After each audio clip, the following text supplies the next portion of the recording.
Nuaiman adalah sahabat Nabi yang setia dan taat kepada beliau. Ia yang berasal dari kalangan Ansyar.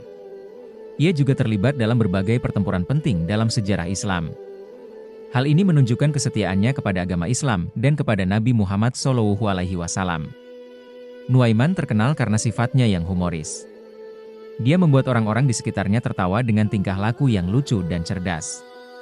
Kisah kejenakaannya sering diceritakan oleh para ulama dan sejarawan Islam. Nuaiman dikenal karena kecerdasan dan keberaniannya. Ia aktif dalam berbagai kegiatan umat Islam pada masanya. Ia juga menjadi contoh bagi orang lain dalam mempraktikkan ajaran Islam dengan baik. Selain itu, Nuaiman juga terkenal karena kecerdasan dan kebijaksanaannya. Ia sering menjadi penasihat dan pembicara yang bijak dalam berbagai problem yang dihadapi oleh umat Islam pada masa itu. Ia terlibat dalam berbagai peristiwa penting dalam sejarah Islam, termasuk Perang Badar dan Perang Uhud. Keterlibatannya dalam perang-perang ini menunjukkan keberaniannya dalam membela Islam. Beberapa kisah Nuaiman yang jenaka, paling populer dan mengundang tawa antara lain.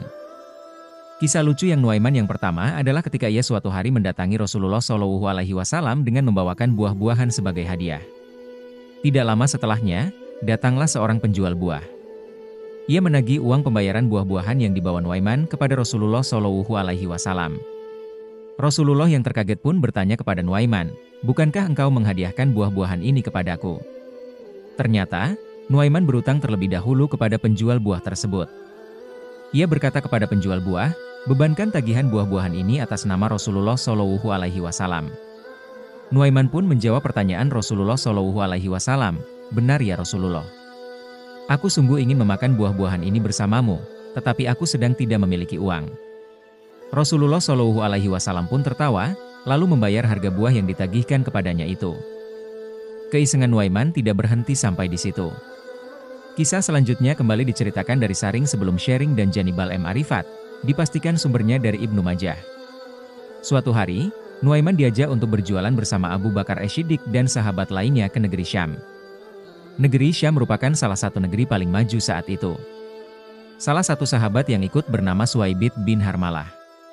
Ketika hari beranjak siang, Nuaiman yang merasa kelaparan menghampiri Suwaibit yang saat itu ditugaskan untuk menjaga makanan.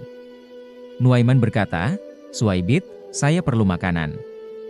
Suwaibit yang amanah dengan pesan yang diberikan padanya itu, menolak permintaan Nuaiman.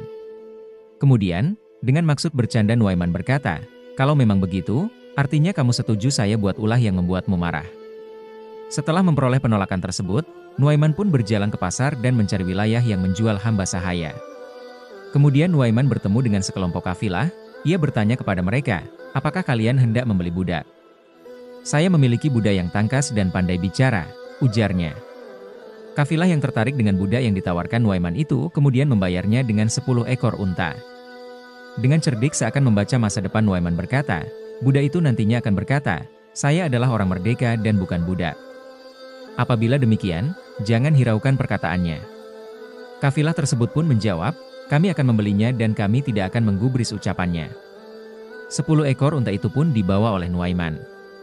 Setelah beberapa saat, para kafilah itu datang ke tempat Suwaibit berada dan berkata, "Kami telah membelimu." Suwaibit pun terkejut. Dia menjawab Nuaiman adalah pembohong. "Saya adalah seorang lelaki merdeka." Para kafilah itu menjawab, "Dia telah mengatakan kepada kami bahwa engkau akan berkata yang sedemikian itu." Mereka menghiraukan perkataan Suwaibit kemudian mengikatkan tali di lehernya dan langsung pergi. Ketika Abu Bakar datang, Nuaiman pun menceritakan kejadian tersebut. Abu Bakar dan para sahabat akhirnya bergegas pergi menemui kafilah untuk menjelaskan kondisi yang sebenarnya. Setelah berunding, kafilah sepakat untuk mengembalikan Suwaibit, dan dikembalikan 10 ekor unta yang dibayarkan ke mereka untuk budak Suwaibit. Sekembali mereka ke Madinah, mereka menceritakan kejadian ini pada Rasulullah SAW. Beliau pun merespon dengan tertawa karena kelucuan atas aksi jahil Nuaiman tersebut. Kisah kejahilan selanjutnya terjadi pada saat salah satu orang Arab pedalaman datang ke Masjid Nabawi dengan mengendarai seekor unta yang gemuk. Setelah orang tersebut masuk untuk menemui Rasulullah, para sahabat termasuk Hamzah ibn Abdul Muthalib dan Nuaiman sedang berkumpul.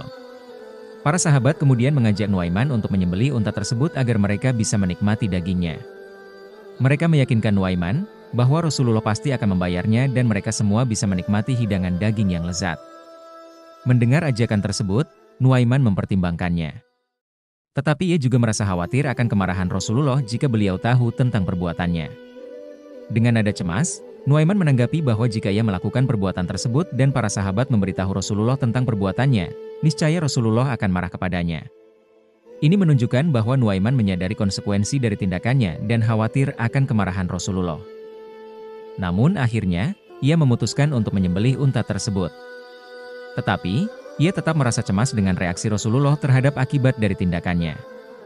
Untuk meyakinkan tekad Nuaiman, para sahabat mengatakan dengan serius, kami anggap tidak melakukan apa-apa. Mendengar perkataan tersebut, Nuaiman segera mengambil tindakan. Tanpa pikir panjang, ia langsung menyembelih unta tersebut dan meninggalkan tempat dengan tergesa-gesa. Ketika ia melewati Mikdad bin Amru yang sedang menggali lubang, Nuaiman memohon, "Wahai Mikdad, sembunyikan aku di dalam lubang ini. Tutupilah aku dan jangan beritahu siapapun tentang tempatku, karena aku telah melakukan sesuatu." Mikdad menuruti permintaan Nuaiman dengan rasa kebingungan. Ketika pemilik unta itu keluar, ia pun heran menemukan bahwa unta yang dibawa sudah mati.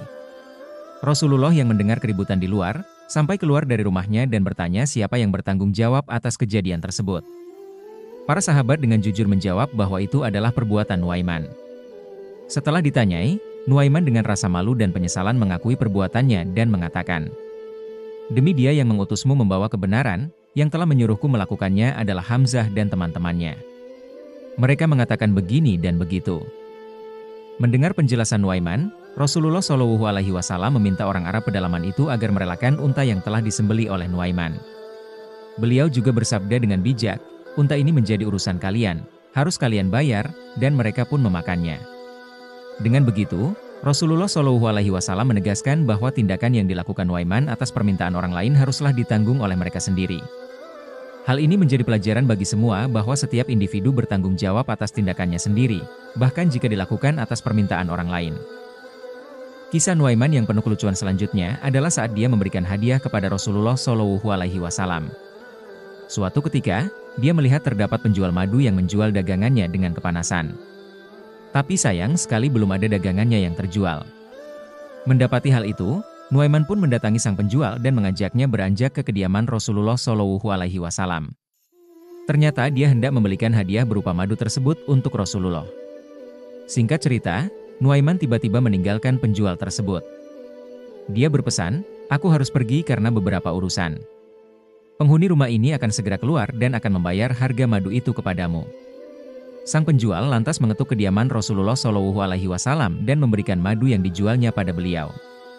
Tentu Nabi SAW merasa bahagia dan tersentuh karena berpikir bahwa madu itu adalah hadiah untuk beliau. Hingga Rasulullah SAW pun kemudian membagikan madu itu pada para sahabat. Di saat itulah, sang penjual madu berkata pada Rasulullah, "Ya Rasul, bayarlah madu tersebut." Walaupun terkejut, dengan cepat beliau memahami situasi yang terjadi. Sembari menggeleng-gelengkan kepalanya beliau berujar, "Pasti ini perbuatan Nuaiman." Tidak lama setelah itu, Rasul pun memanggil Nuaiman dan meminta penjelasan Nuaiman dari kejadian tersebut. Sementara jawaban Nuaiman lagi-lagi membuat beliau tersenyum. Dia berkata, "Wahai Rasul, saya mengetahui engkau sangat suka menikmati madu. Tetapi aku tidak memiliki uang untuk membeli dan menghadiahkan kepadamu. Karena itulah hanya mengantarkan saja kepadamu dan semoga saya mendapat taufik ke arah kebajikan." Kisah Nuaiman mungkin sulit dipahami oleh kebanyakan orang. Para sahabat juga tak sepenuhnya setuju dengan sikapnya yang aneh dan jahil itu. Namun, Nabi bisa memakluminya. Ia justru tertawa mendengar dan menyaksikan sendiri tingkah usil Nuaiman. Rasulullah SAW melarang orang-orang untuk mencela Nuaiman. Menurutnya, Nuaiman adalah salah satu orang yang mencintai Allah Subhanahu wa Ta'ala dan Nabi. Dalam perjuangan membela Islam, Nuaiman termasuk mujahid dan ikut berperang dalam Perang Badar. Hal yang bisa dipetik dari kisah Nuaiman di atas adalah bahwa bercanda itu diperbolehkan asal tidak melanggar norma atau aturan, tidak merendahkan, menghina, atau melecehkan seseorang. Tidak semua hal bisa dijadikan untuk bahan bercanda yang baik. Kalau asal bercanda, bisa jadi bukan tertawa atau sesuatu yang menggembirakan, namun malah bisa berupa petaka. Demikian kisah mengenai sahabat Nabi Nuaiman yang lucu. Semoga bisa mengambil hikmah baik dari ceritanya.